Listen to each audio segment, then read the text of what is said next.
Students, working capital management में हम लोग देख रहे हैं प्रॉब्लम नंबर 34। सभी लोग 34 नंबर निकालेंगे। Mister Naresh wishes to commence a new trading business and gives the following information. उसमें दिया है number 1 projected annual sales 48 lakhs. उसके बाद दिया है profit on cost. Profit on cost को अंडरलाइन करेंगे और सेल्स को भी अंडरलाइन करेंगे। फिर नीचे दिया है average credit period allowed to customer. Customer को अलाउड करेंगे, वीक में दिया अपने को। उसके बाद average credit period allowed by supplier. Supplier यानी creditors. Average stock carrying in terms by sales requirement, stock को अंडरलाइन करेंगे। Expected cash in hand, cash in hand को अंडरलाइन करेंगे। Add 10% to computed figures to allow for contingencies, contingencies को underline करेंगे। Calculate working capital requirement for the business assuming 1 year equal to 48 weeks. 48 weeks को underline करेंगे, यानी साल में 52 weeks नहीं लेना अपने को। एक साल में कितने लेना है? 48। तो जब इंस्ट्रक्शंस दिए रहते तब अपने मन से कुछ नहीं करना है, 52 नहीं लेना। कितना लेना? 48। तो 48 को भी अंडरलाइन करेंगे आप लोग। प्रॉब्लम सरल है हमेशा की तरह। तो सबसे पहले हम लोग प्रॉब्लम नंबर 34 लिखेंगे। Problem number 34, statement of cost. Statement of cost. अब एनुअल सेल कितना दिया अपने को? एनुअल सेल अपने को रेडीमेड दिया है क्या? हाँ, रेडीमेड दिया है 48 lakhs. 48 lakhs rupees 48 lakhs annual sale दिया हुआ है। तो यहां पर अपने को कैलकुलेट करने की आवश्यकता नहीं है, डायरेक्ट लिखेंगे हम लोग 48 लैक्स। ये आपका अमाउंट 48 लैक्स। उसके बाद सेल में आपको पता है दो बातें इंक्लूड होती है, एक होती है कॉस्ट प्राइस और दूसरा होता है प्रॉफिट। तो सेल में से यदि मैं प्रॉफिट को निकाल दूंगा तो क्या बचेगा? Cost price. तो सबसे पहले प्रॉफिट के बारे में क्या बोला है, तो वहां पर लिखना पड़ेगा प्रॉफिट ऑन कॉस्ट बोला है। यहां पर लिखेंगे हम लोग प्रॉफिट ऑन कॉस्ट। कितना परसेंट है? 20%। प्रॉफिट ऑन कॉस्ट 20% दिया हुआ है। अब अपने को देखना है यहां पर दो चीजें अवेलेबल है। कितनी चीजें अवेलेबल है? 2। सेल अवेलेबल है अमाउंट में और प्रॉफिट का परसेंट दिया है ऑन कॉस्ट। तो हम लोग ये फिर से यही टेबल पर आएंगे क्योंकि ये टेबल हमेशा आपको हेल्पफुल रहने वाला है। तो यहां पर हम लोग देखते हैं अपने को सेल दिया है तो एक तो ये फॉर्मूला लगेगा, नहीं तो ये, दो में से एक लगेगा क्योंकि अवेलेबल अमाउंट क्या आपके पास? सेल। एक तो यहां पर अवेलेबल अमाउंट सेल है या है, यानी फर्स्ट और थर्ड तो नहीं लगेगा। आप देखते हैं प्रॉफिट का परसेंट किस पर है? On cost. On cost per है तो ये वाला फॉर्मूला नहीं लगेगा क्योंकि प्रॉफिट का परसेंट ये क्या है? ऑन सेल है। तो फिर चौथा वाला फॉर्मूला देखेंगे, अवेलेबल अमाउंट है सेल, अपने पास है 48 लैक्स और प्रॉफिट का परसेंट बोला ऑन कॉस्ट। ऑन कॉस्ट कितना दिया हुआ है? 20%। तो फॉर्मूला नंबर 4 लगेगा, SP into R upon 100 plus R. यहां पर लिखेंगे हम लोग SP into R upon 100 plus R, ये वाला फॉर्मूला लगेगा। अब इसमें हम लोग क्या करेंगे? वैल्यू पुटअप करेंगे। तो सेलिंग प्राइस है 48 लैक्स, सेलिंग है 48 लैक्स इंटू आर है 20 divided by 100 plus R. 48 lakhs into 20 upon 100 plus 20 तो आ जाता तुम्हारा 8 लाख। कितना आ जाता है? 8 लाख। तो ये फॉर्मूला अपने को अप्लाई करना है। तो बेटा इस टाइप में कठिन कुछ भी नहीं है, सिर्फ फॉर्मूला अप्लाई करते समय गलती हो गई तो आपका प्रॉब्लम 100% गलत होने वाला, ध्यान रखो, क्योंकि ये वैल्यू गलत हो जाएगी, कॉस्ट गलत हो गई कि पूरा आपका वर्किंग कैपिटल गलत होने वाला है। इसलिए पहला table cost, statement of cost बहुत इंपॉर्टेंट है। अब हम लोग क्या करेंगे? टोटल सेल में से प्रॉफिट को यदि हम माइनस करते हैं तो क्या हो जाएगा फिर आपका? 40 लाख। 40 लैक्स 40 लाख। अब इसको बोलेंगे हम लोग टोटल कॉस्ट। इसको बोलेंगे हम लोग total cost oblique production cost, total cost oblique production cost oblique cost of goods sold, total cost oblique production cost, total cost oblique production cost oblique cost of goods sold, oblique cost of goods sold 40 lakh. ये तुम्हारा statement of cost हो गया। उसके बाद अब हम लोग बनाएंगे statement of net working capital, statement of net working capital. और यहाँ पर हम लोग सबसे पहले क्या लिखेंगे, ये तो टेबल आपको पता है, serial number, particulars, amount, amount. उसमें लिखेंगे number A current asset, number A current asset. अब सबसे पहले हम लोग स्टॉक को लिखते हैं, स्टॉक का नाम नहीं देते तो उसको क्या बोलते हैं हम लोग, फिनिश गुड्स का स्टॉक। यहाँ पर लिखेंगे number 1 stock of finish goods, number 1 लिखेंगे हम लोग स्टॉक ऑफ फिनिश गुड्स। अब आप लोग देखेंगे कि स्टॉक के बारे में दिया हुआ है 5 नंबर में कितने, 8 वीक्स दिया हुआ है। कितना दिया हुआ है, 8 वीक्स। तो यहाँ पर बेटा फॉर्मूला लिखते समय यहाँ 48 वीक्स लिखना पड़ेगा। लिखेंगे टोटल कॉस्ट, देखो total cost into holding period, total cost into holding period divided by 48 weeks, divided by 48 weeks. अब यहां पर हम लोग टोटल कॉस्ट है, आपने अभी निकाली, टोटल कॉस्ट कितनी है, 40 लाख। टोटल कॉस्ट है 40 लैक्स इनटू होल्डिंग पीरियड, अभी मैंने पढ़ा होल्डिंग पीरियड कितना है, 8 वीक्स। यहां लिखेंगे हम लोग 8 weeks divided by 48 weeks, 8 weeks divided by 48 weeks. तो उसको कैलकुलेट करने के बाद आपकी वैल्यू आती है, पॉइंट में आती है, तो उसको राउंड अप करते हैं हम लोग, तो आता है 6,66,667, 6,66,667। अब चलते प्रॉब्लम की तरफ। स्टॉक लिख लिया आपने। अब पहला पॉइंट हो गया, दूसरा भी हो गया, तीसरा बाकी है। तीसरा है कस्टमर, कस्टमर यानी क्या होता है, डेटर्स। तो अब डेटर्स को देखते हैं हम लोग, 6 सप्ताह दिया हुआ है, 4 वीक्स। तो लिखेंगे नंबर 2 डेटर्स, नंबर 2 लिखेंगे debtors. Cost of good sold, cost of good sold into conversion period, into conversion period divided by 48 weeks, divided by 48 weeks.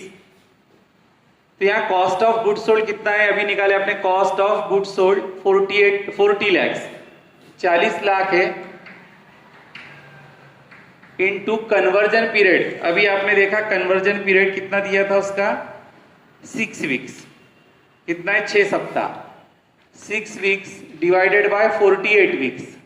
यहाँ गलती होती कभी कभी, अपनी मन से 52 ले लेते हम लोग। तो 48 वीक से यदि अपने डिवाइड करते हैं तो आता है 5 लैक्स। कितना आता है वो, 5 लैक्स। अब उसके आगे देखते हैं प्रॉब्लम में कुछ करंट असेट बाकी है क्या। अब हम लोग देखते हैं कि करंट असेट में स्टॉक हो गया, मतलब डेटर्स हो गया, सप्लायर नहीं चलेगा यहाँ।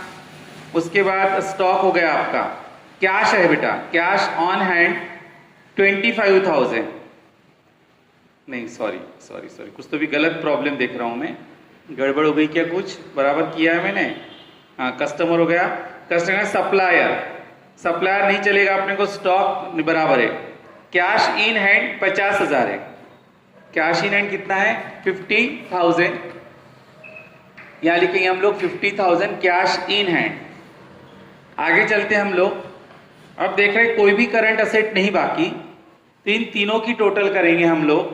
तो तीनों की टोटल थोड़ी विचित्र है, देख लेंगे।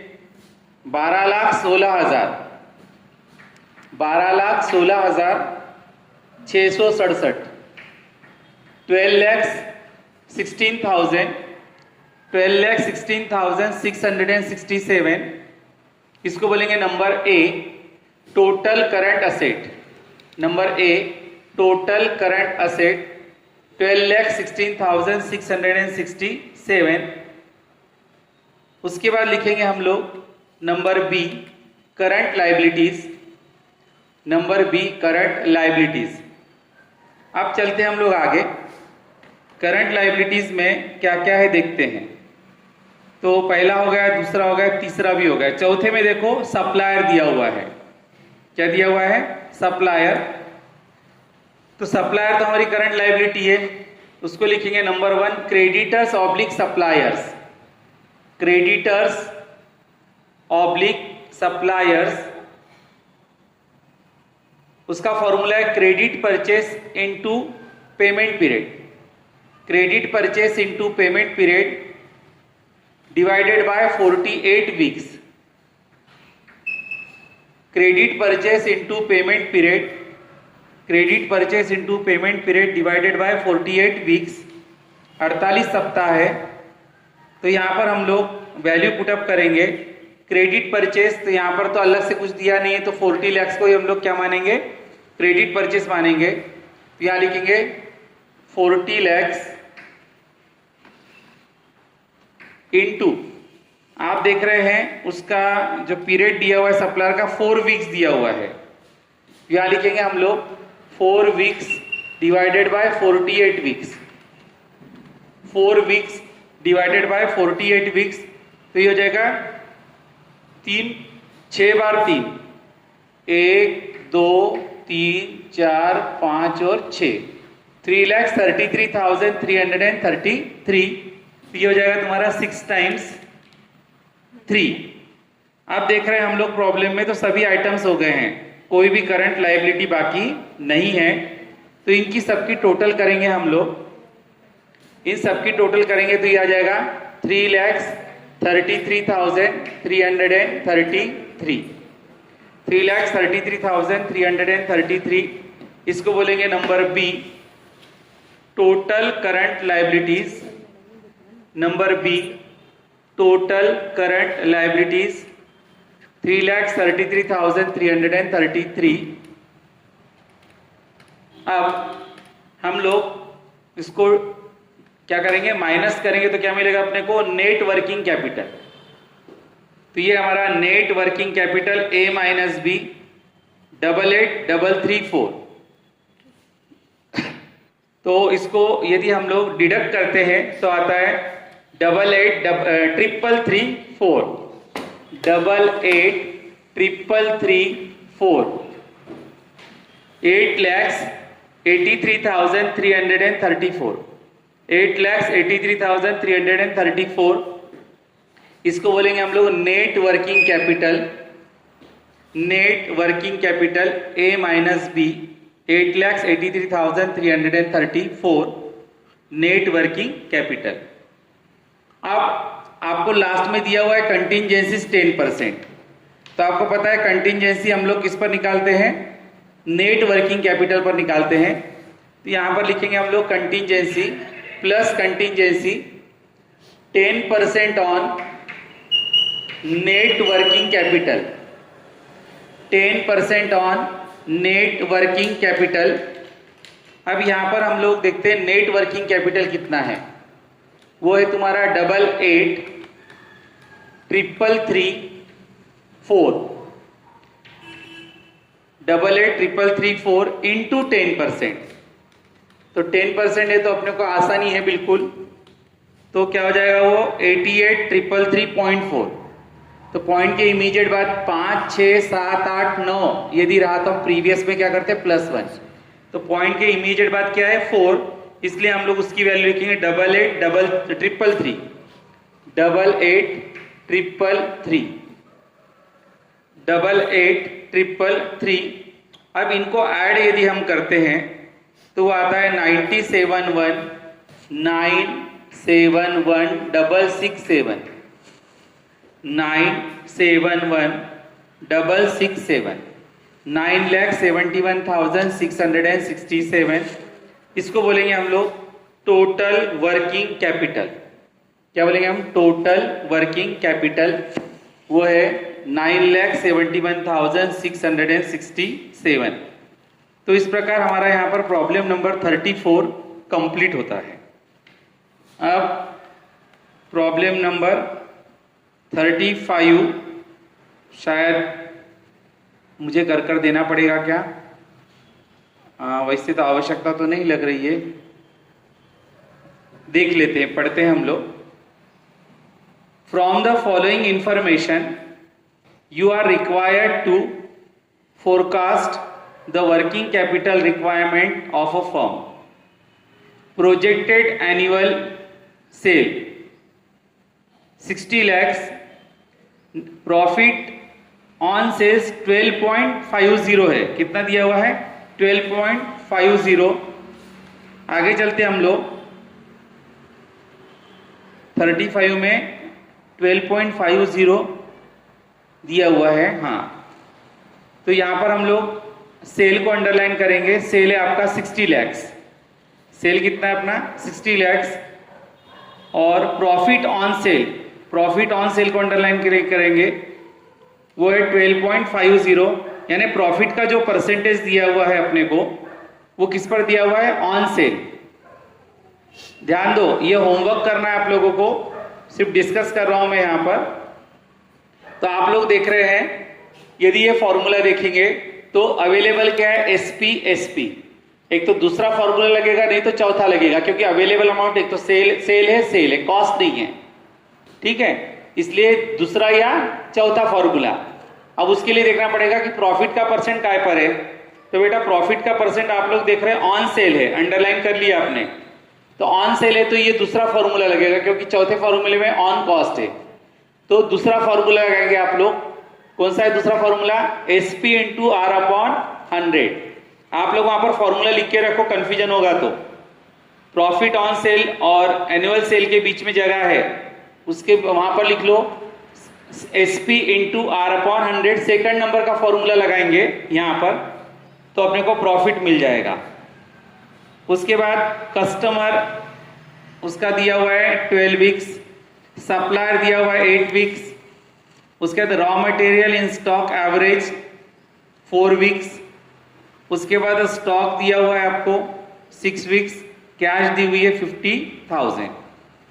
आगे दिया हुआ है assume production is carried out evenly throughout the year at 10% to allow for contingencies. तो कुछ भी कठिन नहीं है, सिर्फ मेन इसमें ये टाइप में क्या है कि ये चार्ट अपने को पता होगा तो हम लोग फॉर्मूला बिल्कुल एक्यूरेट लगा सकते हैं। तो यहां पर हम फॉर्मूला कौन सा लगाने वाले हैं? सेकंड वाला फॉर्मूला लगाएंगे, ध्यान रखना। अब आगे चलते हम लोग, इस पर लिख देंगे आपने होमवर्क। इस पे क्या लिखा हमने? होमवर्क। अब मैं पढ़ते जाता हूं आगे आगे।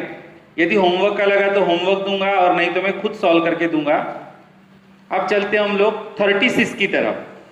तो बेटा 35 पर लिखा आपने होमवर्क। अब 36 की तरफ हम लोग चलते हैं।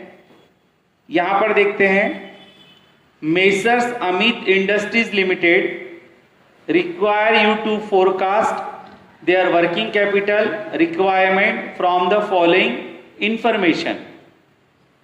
सेल को अंडरलाइन करेंगे, रुपीज में दिया हुआ है 26 lakh. Cost on sale, cost on sale के मायने होते ऑन कॉस्ट, तो 25% के आगे लिख लो आप लोग ब्रैकेट में on cost. Cost on cell किसमें? ऑन सेल नहीं समझना, कॉस्ट ऑन सेल के मायने होते हैं ऑन कॉस्ट, यानी सेल जो किया मैंने गुड्स उसकी कॉस्ट क्या है, यानी क्या हो गई वो कॉस्ट प्राइस। तो ऑन कॉस्ट है वो ध्यान रखो, लिख लो। 25% के आगे लिख लो ऑन कॉस्ट। अब मुझे बताओ, फिर से सवाल आता है कि फॉर्मूला कौन सा लगाना सर। सबसे पहले तो यहां पर सेल अवेलेबल है हर प्रॉब्लम में, तो दूसरा या चौथा इसमें से ही फॉर्मूला लगेगा। तो यहां पर दूसरा फॉर्मूला नहीं लगेगा, क्योंकि प्रॉफिट का परसेंट सेल पर नहीं है, प्रॉफिट का परसेंट किस पर दिया हुआ है? Cost per. प्रॉफिट का परसेंट किस पर दिया हुआ है? Cost per. तो यहां पर कौन सा फॉर्मूला लगेगा? चौथा नंबर का फॉर्मूला लगेगा, ऑन कॉस्ट वाला। तो ये है अवेलेबल अपने को सेल है, प्रॉफिट का परसेंट कॉस्ट पर दिया है, तो फॉर्मूला लगेगा SP into R upon R plus 100। तो ये फॉर्मूला लिखेंगे आप लोग, वहां पर लिख के रखो वहां पर, क्योंकि होमवर्क करना है आपको। SP into R upon 100 plus R, SP into R upon 100 plus R, ये फॉर्मूला लगेगा फॉर्मूला नंबर 4। उसके बाद डेटर्स दिया हुआ है, क्रेडिटर्स दिया हुआ है, स्टॉक दिया हुआ है, कैश दी हुई है और 10% कंटिजेंसी दी हुई है। तो ये भी आप लोग क्या करेंगे, 35 पर भी होमवर्क और 36 पर भी क्या लिखेंगे आप लोग, होमवर्क लिखेंगे। आगे चलते हम लोग देखते जाएंगे, कुछ नयापन आएगा तब मैं आपको करके दूंगा, तब तक के आगे बढ़ते चलते हम लोग। अब चलते हम लोग आगे, प्रॉब्लम नंबर 37। तो problem number 37, Rajendra traders limited required you to forecast their working capital requirement from the following information। यहां पर दिया है नंबर ऑफ यूनिट सोल्ड। बेटा यूनिट सोल्ड को अंडरलाइन करो, यूनिट सोल्ड को अंडरलाइन करेंगे। उसके बाद सेलिंग प्राइस दिया हुआ है पर यूनिट को अंडरलाइन करेंगे और आगे लिख लेंगे एसपी यानी सेलिंग प्राइस। तो ये 31 में आया था, कहां पर आया था, 31 में आ चुका है इस टाइप का।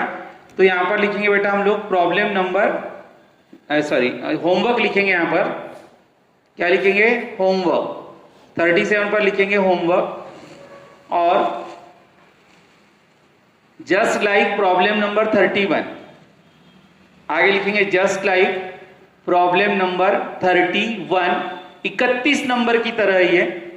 तो अपने को क्या करना पड़ेगा, sold unit into selling price करके सेल निकालना पड़ेगा। अब प्रॉफिट का परसेंट बोलता है ऑन सेल। 3 नंबर देखो आप लोग, नेट प्रॉफिट दिया हुआ है ऑन सेल को अंडरलाइन करेंगे 25%। अब चलते हम लोग फॉर्मूले की तरफ। तो यहां पर फिर से अवेलेबल क्या है, सेल। एक तो दूसरा फॉर्मूला लगेगा, नहीं तो चौथा फॉर्मूला लगेगा, क्योंकि अवेलेबल अमाउंट सेल है इसलिए। और प्रॉफिट का परसेंट क्या बोला है, ऑन सेल को अंडरलाइन किया आपने, तो सेकंड फॉर्मूला लगेगा, क्योंकि अवेलेबल सेल है और प्रॉफिट का परसेंट किस पर दिया हुआ है, सेल पर दिया हुआ है।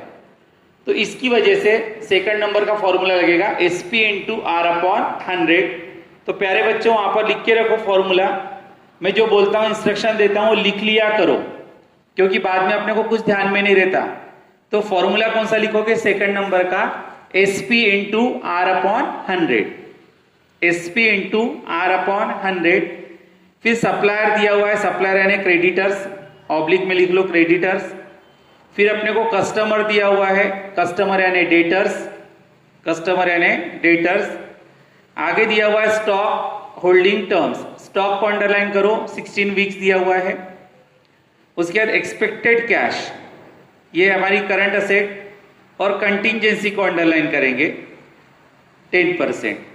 तो यहां पर हम लोग देखते हैं कि ये 35, 36 और 37 तीनों भी आपको होमवर्क दिए हुए हैं और बहुत आसान प्रॉब्लम है, कुछ भी कठिन नहीं है।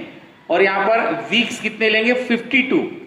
जहां पर कोई इंस्ट्रक्शंस नहीं दिए होंगे तो अपने मन से यदि लेना है तो 52 वीक्स लेना है। इंस्ट्रक्शन दिए थे अपने को 34 में, किस में दिए थे, 34 पे 48 वीक्स, तो वहां पर हमने 48 लिया। पर 35, 36 और 37 में कोई इंस्ट्रक्शंस नहीं दिए, तो डिवाइडेड बाय कितना करेंगे, 52 वीक्स। तो यहां पर बेटा ये 3 आपको होमवर्क दिए हैं।